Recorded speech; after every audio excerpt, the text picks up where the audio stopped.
ಸತ್ತಿರೋದು ರಾಮಾಚಾರಿ ಅಲ್ಲ, ರುಕ್ಮಿಣಿ ಸಾಯಿಸಿದ್ದು ಕೃಷ್ಣನನ್ನ. ರಾಮಚಾರಿ ಧಾರಾವಾಹಿಯಲ್ಲಿ ರಾಮಚಾರಿ ಸತ್ತಿರೋದಕ್ಕೆ ಸಾಧ್ಯವೇ ಇಲ್ಲ.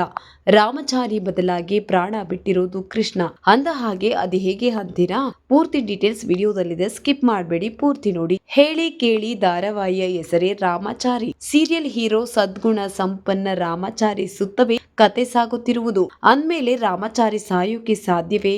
ಒಂದ್ ವೇಳೆ ರಾಮಚಾರಿ ಸತ್ರೆ ರಾಮಚಾರಿ ಸೀರಿಯಲ್ ಹೆಸರಿಗೆ ಅರ್ಥವಿದೆಯೇ? ರಾಮಚಾರಿ ಸತ್ತರೆ ಕತೆ ಹೆಂಡಂದಂತೆ ಅಲ್ವಾ? ಮತ್ತೇನಿದೆ ಹೊಸ ಟ್ವಿಸ್ಟ್? ಸತ್ತಿರೋದು ರಾಮಚಾರಿ ಅಲ್ಲ, ಅದೇಗೆ ಅಂತೀರಾ? ರಾಮಚಾರಿಯನ್ನ ಸಾಯಿಸುವಾಗ ಸಲುವಾಗಿ ಮಾನ್ಯತಾ ಮಾಡಿರುವ ಕೇಡು ಕೆಲಸಗಳು ಒಂದೆರಡಂತೂ ಅಲ್ವೇ ಅಲ್ಲ ಬಿಡಿ. ಈ ಹಿಂದೆಯೂ ಹಲವಾರು ಬಾರಿ ರಾಮಚಾರಿಯನ್ನ ಸಾಯಿಸೋದಕ್ಕೆ ಮಾನ್ಯತಾ ಸ್ಕೆಚ್ ಹಾಕಿದ್ದು ಒಂದ ಎರಡ, ಆದ್ರೆ ಅದ್ಯಾವುದು ಸಕ್ಸಸ್ ಆಗ್ಲಿ. ಅಂದ್ಮೇಲೆ ಈ ಬಾರಿ ಸಕ್ಸಸ್ ಆಗೋದು ಸಾಧ್ಯವೇ? ಚಾನ್ಸೇ ಇಲ್ಲ. ಸತ್ತಿರೋದು ಕೃಷ್ಣ.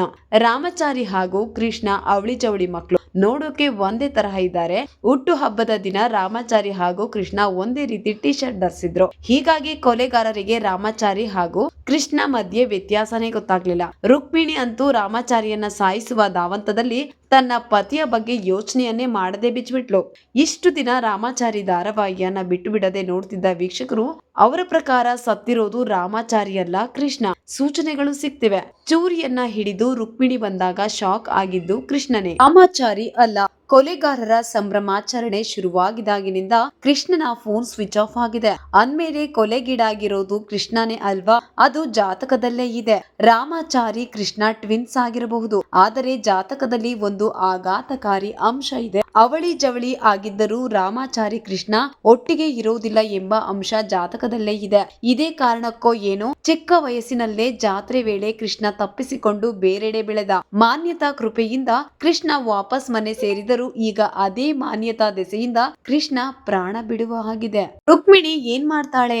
ಕಷ್ಟಪಟ್ಟು ಬೇರೆ ಬೇರೆ ವೇಷ ಹಾಕಿ ಕೃಷ್ಣ ರುಕ್ಮಿಣಿ ಮದುವೆಯನ್ನ ಚಾರುಲತಾ ರಾಮಚಾರಿ ಮಾಡಿಸಿದ್ರು. ಅದರ ಬಗ್ಗೆ ಕೃತಜ್ಞತೆ ಇಲ್ಲದೆ ರುಕ್ಮಿಣಿಗೆ ಹಳೆ ದ್ವೇಷ ಇದೆ. ಆ ದ್ವೇಷವನ್ನ ತೀರಿಸಿಕೊಳ್ಳೋದಿಕ್ಕೆ ಚಾರುಲತಳನ್ನ ವಿಧವೆ ಮಾಡಬೇಕು ಅನ್ನುವಂತಹ ರುಕ್ಮಿಣಿ ಬಯಕೆ ಚಾರುಲತಾಗೆ ಕೇಡು ಬಯಸಿದ ರುಕ್ಮಿಣಿಗೆ ಈಗ ವಿಧವೆ ಆಗ್ತಾಳ ಎಂಬುದನ್ನ ಕಾದು ನೋಡ್ಬೇಕಿದೆ. ಅಂದ ಹಾಗೆ ರಾಮಚಾರಿ ಧಾರಾವಾಹಿಯಲ್ಲಿ ರಿತ್ವಿ ಕೃಪಾಕರ್, ಮೌನಾ ಗುಡ್ಡೇಮನೆ, ಝಾನ್ಸಿ ಸುಬ್ಬಯ್ಯ, ಅಂಜಲಿ ಸುಧಾಕರ್, ನಾರಾಯಣಾಚಾರ್ ಮುಂತಾದವರು ಅಭಿನಯಿಸುತ್ತಿದ್ದಾರೆ.